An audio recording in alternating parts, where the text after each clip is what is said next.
Good morning students. आज का जो हमारा जो दूसरा लेक्चर है वो इंटरनल रेट ऑफ रिटर्न पर ही डिपेंड है। कल हम बात कर रहे थे कि इंटरनल रेट ऑफ रिटर्न के दो पहलू होते हैं, एक तो कैश इनफ्लो जब इवन हो और दूसरा जब कैश इनफ्लो अनइवन हो। असमान रोकड़ अंतर्वाह प्रवाह और असमान रोकड़ अंतर प्रवाह। देखिए, समान रोकड़ अंतर प्रवाह यानी इवन कैश इनफ्लो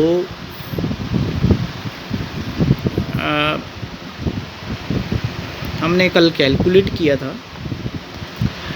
आज हम अनइवन कैश इन फ्लो को कैलकुलेट करेंगे। यहाँ एक क्वेश्चन है, इसमें मैंने इलस्ट्रेशन लिया है आपकी बुक का। आप इसको देखिए। इनिशियल इन्वेस्टमेंट आपको 10,000 दिया हुआ है, that is the cost of a project. Now and the cash in flows are given in first year 5,000, second year 5,000 and third year 2,000। It means यहाँ जो आपको दिए हुए हैं there are 3 years, 1, 2 and 3 years, and the cash flow are uneven. कभी 5 है, कभी 5 है, फिर 2 है, यानी समानता नहीं है। समान रूप से हमें रोकड़ अंतर्वाह नहीं प्राप्त हो रहा है, बल्कि असमान रूप से रोकड़ अंतर्वाह प्राप्त हो रहा है। अगर इसमें हमें IRR को निकालना है और असमान रोकड़ अंतर प्रवाह है, तो हम वही कल के रूल्स को फॉलो करेंगे कि एवरेज कैश इन फ्लो निकालेंगे पहले, फिर प्रेजेंट वैल्यू फैक्टर निकालेंगे। प्रेजेंट वैल्यू फैक्टर को हम टेबल में चेक करके 2 रेट कैलकुलेट करेंगे, 2 रेट फाउंड आउट करेंगे, एक बड़ी एक छोटी, और फिर उसके बाद ये फार्मूला लगाएंगे IRR is to A + PVA - C divided by PVA - C, PVB और BA - कई बार आपकी बुक में अलग एक फार्मूला भी दिया होगा कि L + रेजिड्यूल ऑफ ऐसे H - A। आप कोई भी फार्मूला ले लें, वैल्यूज़ वही निकलनी है, ये सिर्फ एक उनको कोडिंग का फ़र्क पड़ता है। तो चलिए, इस क्वेश्चन को सॉल्व करने के लिए मैं इन्हीं स्टेप्स का सहारा लूँगा कि पहले एवरेज कैश इन फ्लो निकालूँगा। फर्स्ट स्टेप कैलकुलेट करने के लिए मैंने किया फर्स्ट एवरेज कैश इन फ्लो। देखिए, एवरेज कैश इन फ्लो को मैंने निकाला है इस फॉर्मूले से। Average cash in flow equals to cash in flows, यानी टोटल कैश इन फ्लो लिख लीजिए इसको, divided by number of years. तो टोटल कैश इन फ्लो आपका 5,000, 5,000, 2,000 divided by 3 years is equals to हमारा एवरेज कैश इन फ्लो आ गया है 4,000। अब मैं स्टेप 2 की तरफ बढ़ूँगा। स्टेप 2 है find out the present value factor. तो प्रेजेंट वैल्यू फैक्टर कैसे निकालेंगे? तो प्रेजेंट वैल्यू फैक्टर निकालने के लिए मैंने सेकंड स्टेप में फार्मूला यूज़ किया है I/, average cash in flow. I का मतलब इनिशियल इन्वेस्टमेंट, आप पूरा लिख सकते हैं, initial investment divided by cash in flow, average cash in flow. Initial investment question में हमें दिया हुआ है 10,000, ये रहा। मैंने इसको यहाँ लिख दिया 10,000 divided by average cash in flow, जो हमने पहले वाली टेबल में याद किया, divided by 4,000 is equals to 2.5। ये मेरा प्रेजेंट वैल्यू फैक्टर आ गया है। अब हम क्या करेंगे, स्टेप 3 को यूज़ करेंगे। स्टेप 3 है check present value table and find out the internal rate. हमारे पास 2 चीज़ें मिल गई है, एक तो PV फैक्टर मिल गया है, वो है 2.5, और जो नंबर ऑफ़ ईयर्स है वो है 3। तो मैं इसको 2.5 को 3 years की टेबल में चेक करूँगा, एन्युटी टेबल में 3 years की लाइन में, कि 2.5 कहाँ है। अगर एग्जैक्ट 2.5 मिल गया तो मेरा आंसर वही इंटरनल रेट होगा। लेकिन यदि अगर मान लीजिए कि रेट आगे या पीछे होती है, तो मैं 2 रेट ले लूँगा जो इस 2.5 PV फैक्टर के आसपास की होगी। चलिए, तो टेबल में देखते हैं कैसे लेते हैं। अब आप इस प्रेजेंट वैल्यू फैक्टर में जाएंगे। प्रेजेंट वैल्यू जो टेबल है उसमें से आप चेक करेंगे, पहला एक तो 2.5 मिल जाए, ये 2.5 के आसपास, और तीसरे साल की रेंज में। तो मैं एन्युटी टेबल में तीसरे साल में आऊँगा, 3rd ईयर में, और इसको चेक करूँगा कि 2.5 कहाँ है। ये देखिए 2.6 है, ये 2.5 है, लेकिन ये ज़्यादा है 2.5 से, जबकि हमें तो 2.5 की वैल्यू चाहिए। तो ये देखिए आपको 2.487, ये 2.5 के आसपास है, और एक वैल्यू ये ले लेता हूँ मैं 2.402।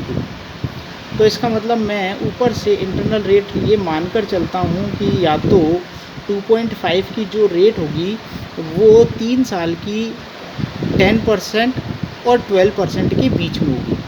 तो मैं यहाँ से 10% और 12% को ले लूँगा, ठीक है। तो हमारा जो थर्ड स्टेप बना वो बना इंटरनल रेट 10% एंड 12%। क्लियर है। अब मैं इस से प्रेजेंट वैल्यू निकालूंगा। प्रेजेंट वैल्यू कैसे निकालेंगे?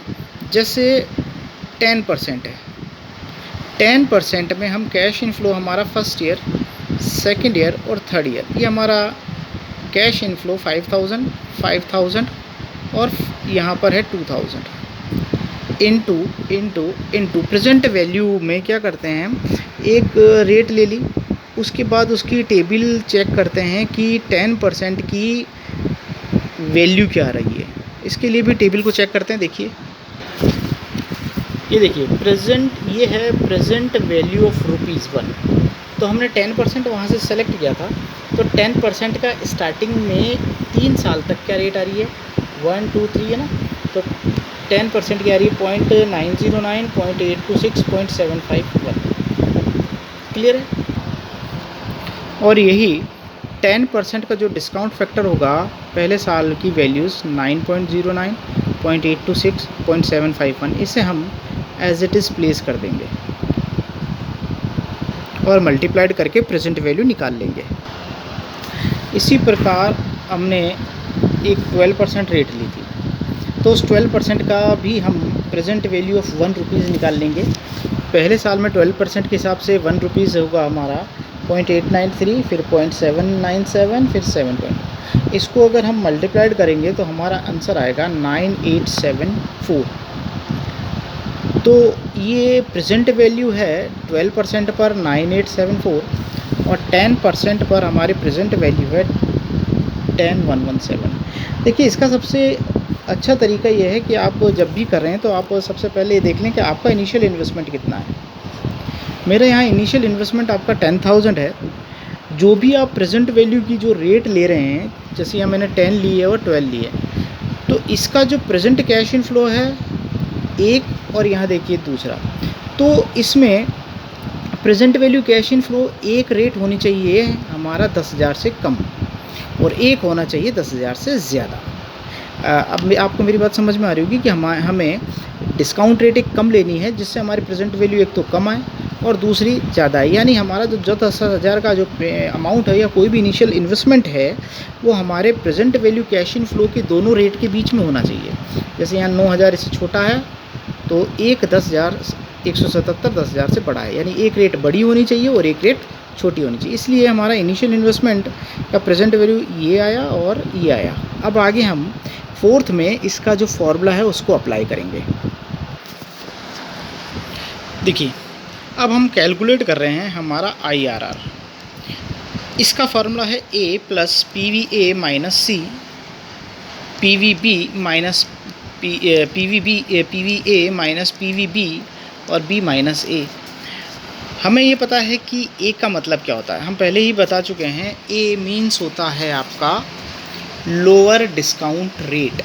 तो यहाँ लोअर डिस्काउंट रेट आप देखिए क्वेश्चन के अंदर आपके तो एक तो 10% है और एक 12%, तो जो दोनों में से कम हो उसको यहाँ लिख दीजिए 10 प्लस PVA का मतलब होता है present value of cash in flow with lower discount rate.